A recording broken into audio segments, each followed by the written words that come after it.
Réfléchis à mettre en œuvre une alimentation équilibrée de ces volailles et à ces composants constitue l'assurance d'une bonne santé pour ces animaux, d'une croissance optimale de ceux-ci, d'une maîtrise efficace du coût alimentaire.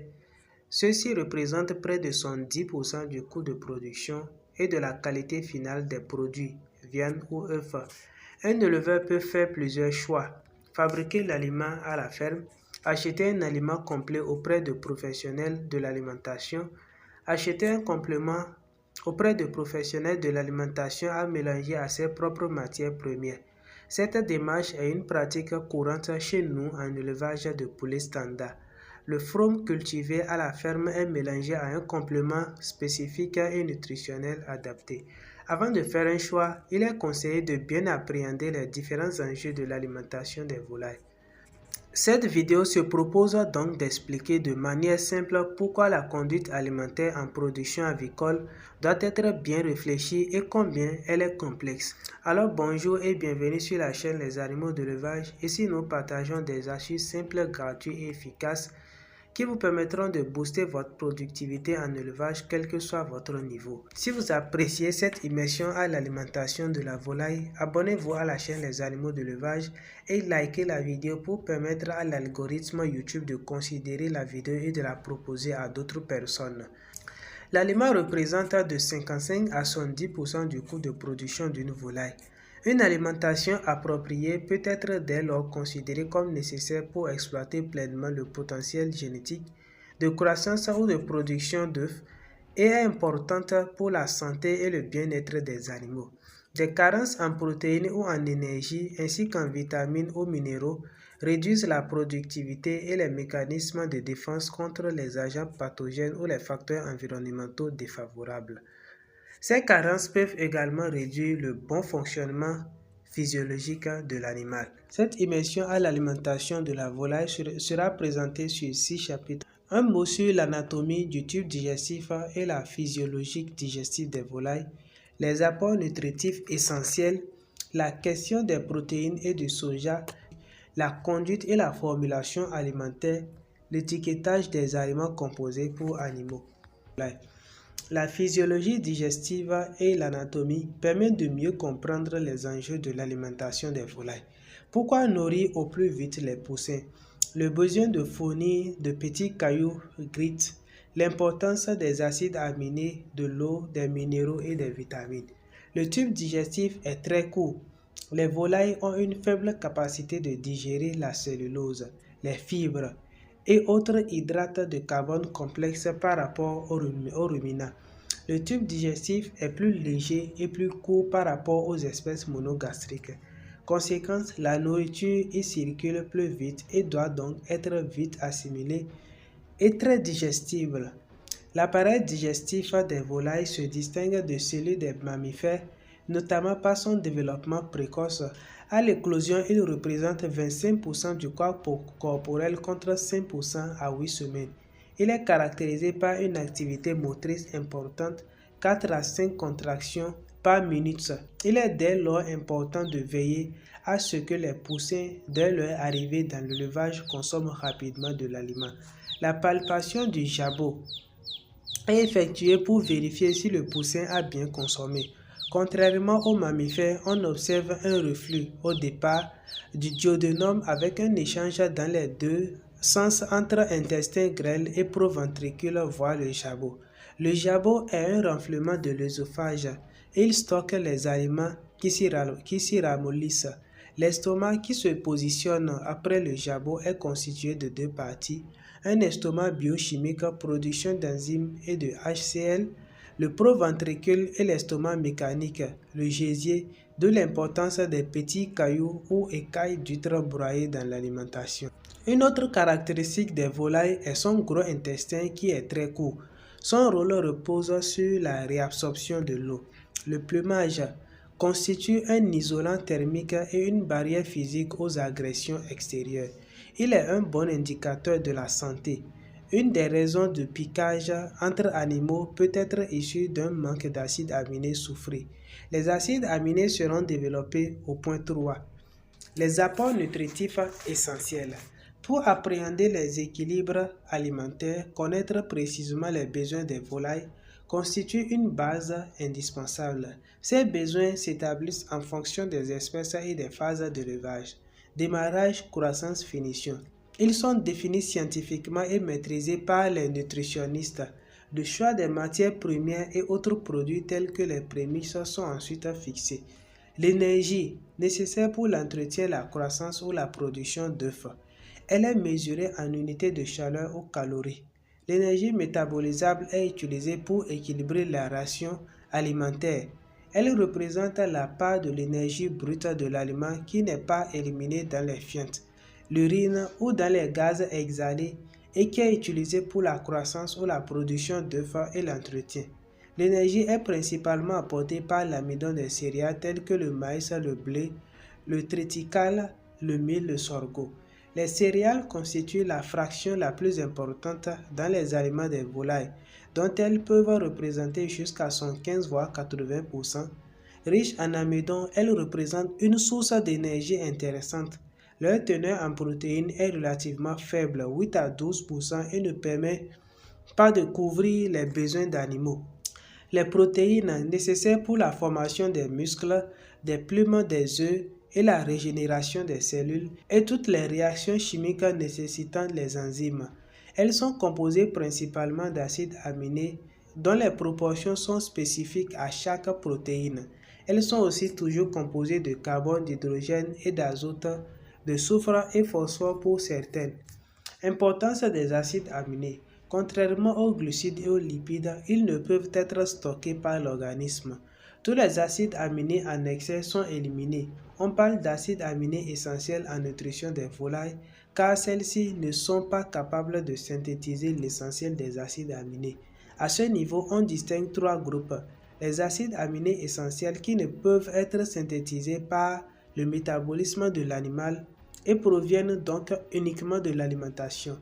Les acides aminés semi-essentiels qui peuvent être synthétisés par l'animal à partir d'acides aminés essentiels et les acides aminés non essentiels qui sont facilement synthétisés par l'animal. Chez les volailles, les principaux acides aminés limitants sont par ordre d'importance décroissante. Le méthionine, la lysine, la thréonine et le tryptophane. La valeur nutritionnelle d'une protéine dépend donc de la composition de la matière première en acides aminés, mais également des éventuels traitements thermiques subis. Les acides aminés essentiels les plus limitants sont la méthionine, la lysine, la thréonine et le tryptophane, qui ne peuvent être synthétisés par le métabolisme de l'animal et doivent donc absolument être fournis par l'alimentation. Toute carence s'avère néfaste à la bonne santé des animaux.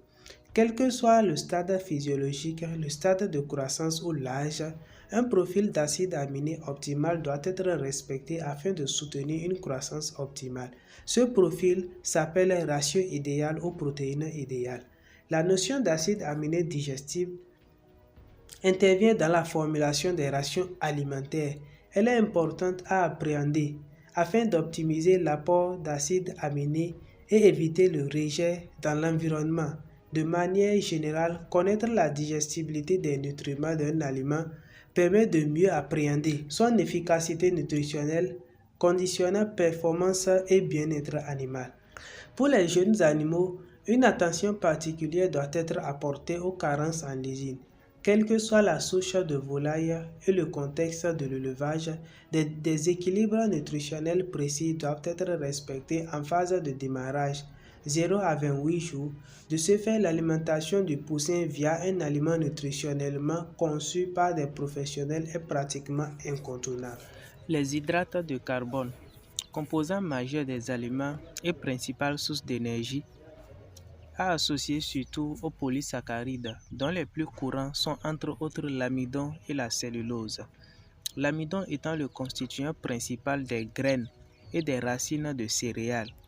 Il est très digestible.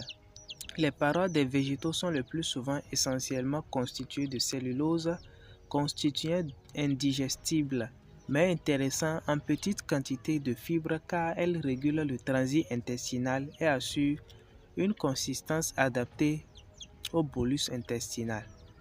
Les graisses, sources d'énergie, comme les hydrates de carbone, elles contiennent du carbone, de l'oxygène et de l'hydrogène. Leur capacité énergétique est presque 2 fois plus élevée que celle des hydrates de carbone. Certaines comprennent des vitamines liposolubles. Certains acides gras insaturés sont aussi indispensables pour remplir des fonctions essentielles, dont les acides linoléiques et linoléniques, qui peuvent être synthétisés par les oiseaux et sont à apporter par l'aliment. En cas de carence, retard de croissance, diminution du poids de l'œuf et de l'éclosabilité, modification de la composition et de la qualité finale des produits, comme la viande et l'œuf. Les minéraux, éléments naturels et essentiels à la constitution du squelette. Certains entrent également dans la composition d'hormones et d'enzymes et ont aussi d'autres fonctions. Régulation de la pression osmotique, activateurs enzymatiques. Les macrominéraux sont calcium, phosphore, magnésium, sodium, potassium, chlore et soufre. Les oligo-éléments minéraux les plus importants sont le fer, dont son absence entraîne l'anémie et dépigmentation des plumes. Le cuivre et le manganèse, dont son absence entraîne les faiblesses des pattes et diminution de l'éclosabilité des œufs. Le zinc, problème de croissance, d'immunité, de résistance aux maladies et le taux de ponte chez les reproductrices. Une attention particulière doit être prise en matière de disponibilité du phosphore et à son estimation. Il est en effet bien présent dans les céréales, le blé notamment, mais en faible disponibilité. L'ajout d'enzymes tels que les phytases améliore sa disponibilité, tout comme la fermentation de l'aliment ou la germination des graines. Toutefois, un complément est indispensable pour éviter les carences, surtout au niveau des jeunes animaux sous forme de phosphate minéral. Le carbonate de calcium est la principale source de calcium dans les aliments. Les vitamines, besoin en faible quantité mais des carences provoquent rapidement des problèmes de santé qui peuvent être graves. Problèmes de croissance, affaiblissement général, rachitisme, dystrophie musculaire, problèmes de locomotion. Les oligo-éléments et vitamines sont indispensables au bon état général et au bien-être des volailles. À leur métabolisme et leur performance, ils sont apportés par des prémixes, pré-mélanges naturels et nutritionnellement adaptés aux besoins spécifiques de minéraux et vitamines des animaux, qui assurent à eux seuls les besoins. Les substances antinutritionnelles. Selon les matières premières, des substances naturellement présentes peuvent affecter les performances, la santé des animaux, voire la qualité de leur production. Voire par exemple les antinutritionnels X dans Y, qui diminue la digestibilité alimentaire, ou la synapine dans le colza qui confère un goût de poisson à la viande. On doit donc les limiter. Des traitements comme le traitement thermique permettent de les limiter. La question des protéines et du soja. Plus haut dans cette vidéo, l'importance de l'équilibre en protéines et acides aminés digestibles et essentielle a été soulignée. Or, le soja constitue la matière première aujourd'hui la plus adaptée en termes d'équilibre, quantité, prix, mais il pose des questions en termes de durabilité. Le soja constitue une des sources, si pas la source la plus intéressante en protéines avec une spectre quantité et proportion et en acides aminés indispensables répondant parfaitement aux besoins des monogastriques et de la volaille, moins pour la méthionine. Comment donc devenir moins dépendant du soja pour plus de durabilité? Plusieurs voies sont possibles et étudiées. Pourquoi les protéines sont si importantes chez la volaille?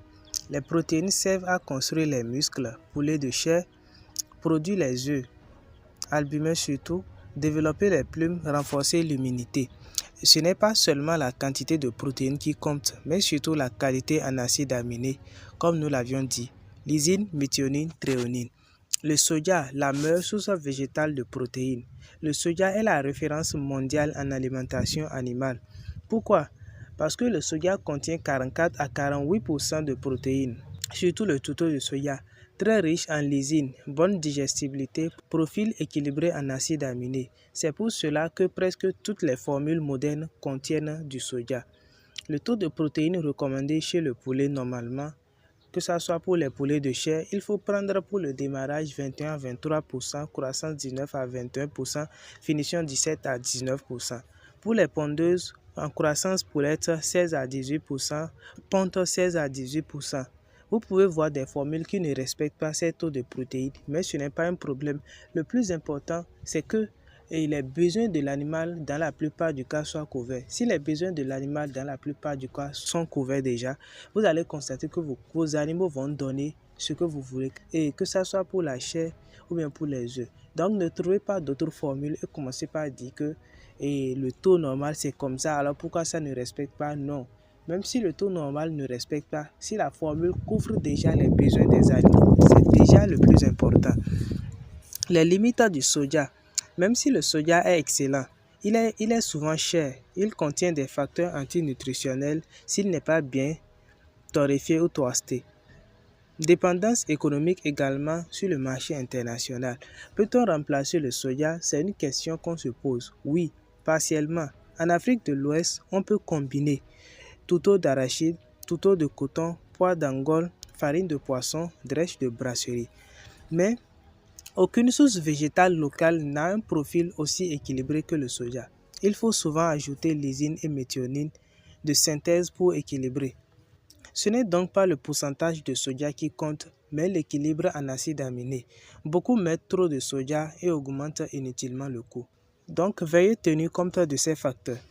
La conduite et la formulation alimentaire. Après avoir passé en revue les besoins nutritionnels des animaux et les différentes sources possibles de matières premières, la question de la conduite alimentaire se pose. Elle se compose de 3 parties et se détermine en fonction des objectifs de production, poids et âge d'abattage, en volaille de chair et intensité de la ponte en œuf. Le programme alimentaire se décompose en plusieurs phases directement corrélées au stade de besoin alimentaire physiologique de l'animal, avec des aliments différents, poulet, démarrage, croissance, finition, des présentations différentes d'aliments, farine, miettes, granulés. Le thème de farine, mélange de différentes graines, touteaux et prémix d'oligo-éléments et vitamines, est souvent mal perçu du consommateur par analogie erronée aux farines animales et au scandale de la vache folle, alors qu'il s'agit simplement d'aliments composés qui sont broyés sous forme de farine. Le système de distribution manuel ou automatique en filière plus longue, afin de faciliter la distribution d'aliments, des silos sont installés à côté des poulaillers. Le mode de distribution à volonté ou par repas. En volaille de chair, l'aliment est distribué à volonté en veillant à ce que les animaux vident bien leur assiette afin d'éviter le tri alimentaire. Le tri est un comportement naturel des volailles et le gaspillage. L'efficacité alimentaire se traduit essentiellement par l'évaluation de l'indice de consommation, l'IC. En volaille de chair, il s'agit de la quantité d'aliments nécessaires pour assurer le gain d'1 kg de poids vif. En ponte, de la quantité d'aliments pour produire 1 kg d'œufs ou bien un œuf. Ces indices constituent de bons indicateurs d'une alimentation équilibrée au niveau de tous les nutriments nécessaires à la santé et au bon développement des volailles. Les volailles sont considérées comme ayant un faible impact environnemental du fait des faibles indices de consommation pour cette espèce animale. Les professionnels de la nutrition ont une haute connaissance et expérience de la formulation des rations. Ils prennent en compte l'ensemble des éléments nécessaires à l'équilibre alimentaire, soit pour rappel nécessaire à bonne santé des animaux, à une croissance optimale, à une maîtrise efficace du coût alimentaire et à la qualité finale de leur production, viande ou œufs. Et voilà, nous avons commencé par comprendre la physiologie et l'anatomie de la volaille. Nous avons vu ses besoins nutritionnels réels, nous avons analysé les matières premières, le rôle du soja et ses substituts, et enfin la conduite de la formulation alimentaire. Mais laisse-moi te dire quelque chose d'important. L'alimentation, ce n'est pas juste mélanger du maïs et du soja. Ce n'est pas juste donner à manger, c'est construire la performance. Un poulet mal nourri, c'est une perte invisible. Un poulet bien nourri, c'est un bénéfice assuré. Dans le contexte actuel, où les coûts augmentent, où les matières premières deviennent chères, Celui qui maîtrise la nutrition maîtrise son profit. Et je veux que toi, jeune éleveur, entrepreneur agricole, tu comprennes ceci. La réussite en élevage ne dépend pas du hasard, elle dépend de la connaissance. C'est justement pour cela que nous avons élaboré un document professionnel complet sur les plans de prophylaxie et les formules alimentaires chez les motos. Dans ce document, tu trouveras des plans sanitaires détaillés, des formules alimentaires adaptées aux réalités locales, des stratégies pour réduire les coûts, des explications claires et professionnelles.